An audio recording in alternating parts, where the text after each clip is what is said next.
అందరికీ హాయ్ అండి. ఆహ్, ముఖ్యంగా జన సైనికులకి, వీర మహిళలకి నాదొక చిన్న విన్నపం అండి. నేను ప్రొఫెషనల్‌గా కమెడియన్ అయ్యుండొచ్చు గానీ, పర్సనల్‌గా 80% మార్కులతో బీటెక్ కంప్లీట్ చేసి, ఈ సమాజం మీద, రాజకీయాల మీద, అలాగే వ్యక్తుల మీద, విలువల మీద, అన్నిటి మీద అవగాహన కలిగిన ఒక వ్యక్తిని నేను కూడా. ఆంధ్రప్రదేశ్‌లో ఓటు హక్కు ఉంది కాబట్టి జరుగుతున్న విషయాల మీద మాట్లాడే హక్కు నాకు కూడా ఉందని నేను మాట్లాడుతున్నాను.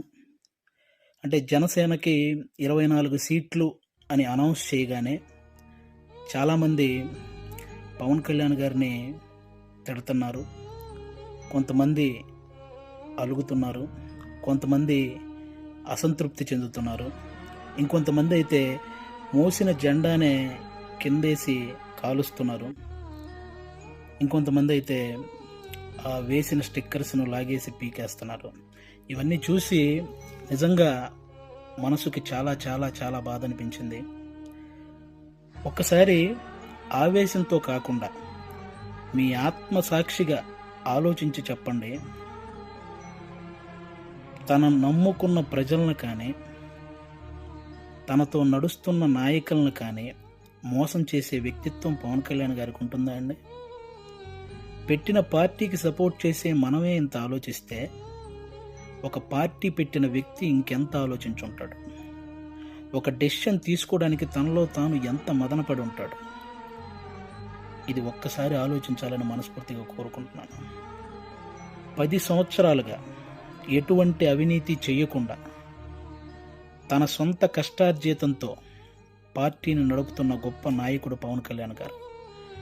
అలాంటి వ్యక్తి గురించి మన శత్రువులు మాట్లాడినట్టు మనం కూడా మాట్లాడితే నిజంగా బాధ అనిపించిందండి. అంటే 24 సీట్లు ఏంటి, అదేంటి, ఇదేంటి అని 2019లో కనీసం ఆయన్ను కూడా గెలిపించుకోలేని మనం అదేంటి, ఇదేంటి అని అడిగే హక్కు నిజంగా మనకు ఉందంటారా? అరే, చిన్న పరీక్ష ఫెయిల్ అయితేనే ఇంట్లో నుంచి ఒక 10 రోజులు బయటికి రాము. అలాంటిది ఇంత పెద్ద ప్రజా సంగ్రామంలో 2 చోట్ల ఓడిపోయి కూడా రెండో రోజే సమస్య అనగానే పరిగెత్తుకుంటూ వెళ్ళి ఆ సమస్యను సాల్వ్ చేసిన గొప్ప మనసు పవన్ కళ్యాణ్ గారిది. తన పిల్లల కోసం బ్యాంకులో దాచిన డబ్బును కూడా తీసి కౌలు రైతుల కష్టాలు తీర్చిన పవన్ కళ్యాణ్ గారి గురించా మనం ఇలాంటివన్నీ మాట్లాడేది.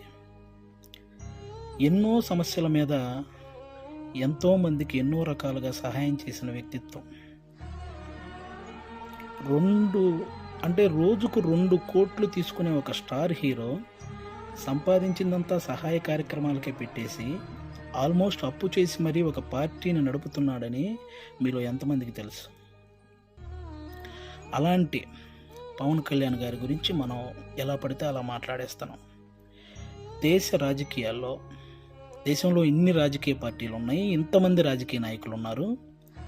ఎవరైనా సరే మేము అధికారంలోకి వస్తే అది చేస్తాం, ఇది చేస్తాం అనేవాళ్ళే కానీ ప్రతిపక్షంలో ఉండగా ఏనాడైనా వాళ్ళ జేబులో నుంచి ₹1 తీసి ఎవరికైనా సహాయం చేశారా? అలా సహాయం చేసిన ఏకైక రాజకీయ నాయకుడు పవన్ కళ్యాణ్ గారు. అలాంటి వ్యక్తిని పట్టుకొని మనం కులాన్ని తాకట్టు పెట్టాడు, పార్టీని తాకట్టు పెట్టాడు, ప్యాకేజ్ తీసుకున్నాడు అని చాలా ఈజీగా అనేస్తున్నాం. అమ్మలాంటి కులాన్ని, పార్టీని తాకట్టు పెట్టే వ్యక్తే పవన్ కళ్యాణ్ గారు. డబ్బుకు అమ్ముడుపోతాడా? ప్రతిపక్షంలో ఉన్న టీడీపీ కంటే అధికార పక్షంలో ఉన్న వైసీపీ దగ్గరే ఎక్కువ డబ్బు ఉంటుంది కదా. మరి అమ్ముడుపోయే వ్యక్తి అయితే వాళ్ళే కొనుక్కోవచ్చు కదా. ఎందుకండి ఈ మాటలు?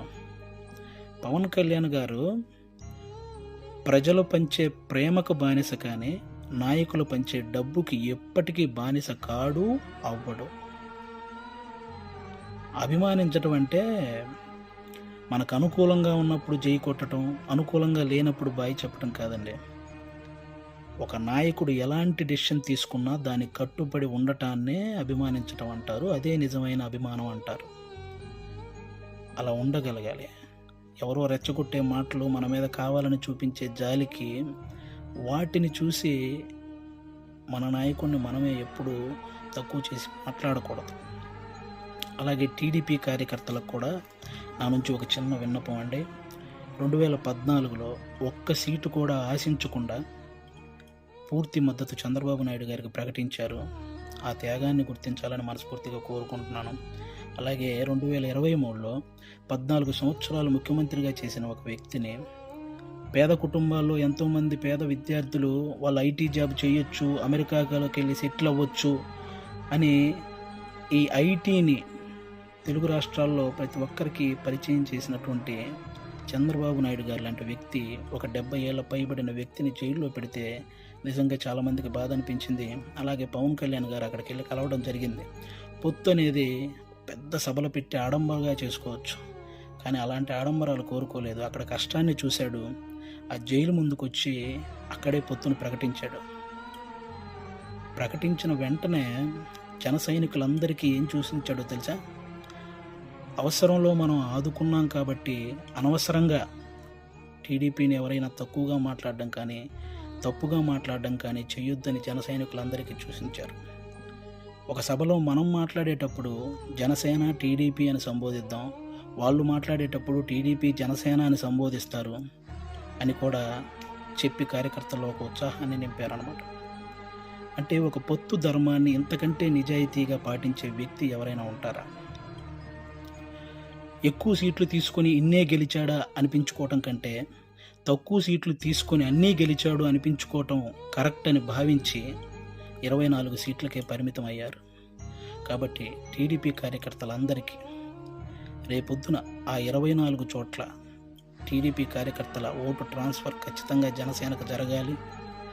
ఆయన త్యాగాన్ని రుణం తీర్చుకోవాల్సిన సమయం వచ్చిందని నేను అనుకుంటున్నాను. అలాగే పవన్ కళ్యాణ్ గారి మాటని గౌరవించి జనసేన కార్యకర్తలు కూడా టీడీపీ నిలబడ్డ ప్రతి చోట ఆ ఓటు ట్రాన్స్ఫర్ జరగాలని మనస్ఫూర్తిగా కోరుకుంటున్నాను. చాలామందికి ఈ 24 సీట్లు ఏంటి అదేంటి అని అసంతృప్తిగా ఉన్న వాళ్ళకి ఒక చిన్న ఎగ్జాంపుల్ చెప్తాను. మహేంద్ర సింగ్ ధోని క్రికెటర్ మీ అందరికీ తెలుసు. ఆయన వచ్చిన కొత్తలో స్టార్టింగ్లో డక్అవుట్ అయ్యాడు. ఆ తర్వాత మంచి మంచి షాట్లు కొట్టి ఒక 24 పరుగులు చేశాడు. ఇతనిలో గేమ్ ఉంది అని అందరికీ తెలిసేలా చేశాడు. ఆ తర్వాత గేమ్ చేంజర్ అయ్యాడు. ఆ తర్వాత గేమ్ విన్నర్ అయ్యాడు. ఫైనల్గా క్రికెట్నే శాసించాడు. మన నాయకుడు కూడా అంతే. స్టార్టింగ్లో 2 చోట్ల ఓడిపోయి ఉండొచ్చు. ఇప్పుడు 24 సీట్లతో అసెంబ్లీలోకి 21 సీట్లతో అసెంబ్లీలోకి వెళ్ళొచ్చు, 3 పార్లమెంట్ సీట్లు గెలవచ్చు. రాజకీయం బాగా తెలిసినవాడు అని అందరూ అనుకోవచ్చు. ముందు ముందు ఆయనే గేమ్ చేంజర్ అవ్వచ్చు, ఆయనే గేమ్ విన్నర్ అవ్వచ్చు. మీరు చూస్తుండగానే ఈ రాజకీయాల్ని శాసించవచ్చు. కాబట్టి ఎప్పుడు ఎవరిని తక్కువగా, అంత ఈజీగా ఒక పార్టీ నడిపే అధ్యక్షుడు ఎంత ఆలోచించుంటే ఇవన్నీ చేస్తుంటాడని గుర్తుపెట్టుకొని మాట్లాడాలని మనస్ఫూర్తిగా కోరుకుంటున్నాను. ఆయన నిలబడ్డ 24 సీట్లు గెలిపించి ఒక మంచి పొజిషన్లో ఉంచండి. మన మనసులో ఉన్న పొజిషన్కి ఆయనే చేరుకుంటారు. థ్యాంక్ యూ అందరికీ. అంటే 10 సంవత్సరాల నుంచి పార్టీ నడుపుతున్న ఒక వ్యక్తికి 10 సీట్లు తగ్గగానే ఎలా పడితే అలా మాట్లాడుతుంటే 2 డేస్ నుంచి ఏం చేయాలో అర్థం కాక ఒకసారి నేను మాట్లాడాలనిపించి మాట్లాడాను. తప్పు మాట్లాడుంటే క్షమించండి, కరెక్ట్ మాట్లాడుంటే కన్విన్స్ అవ్వండి. Thank you. జై హింద్, జై జనసేన. Thank you.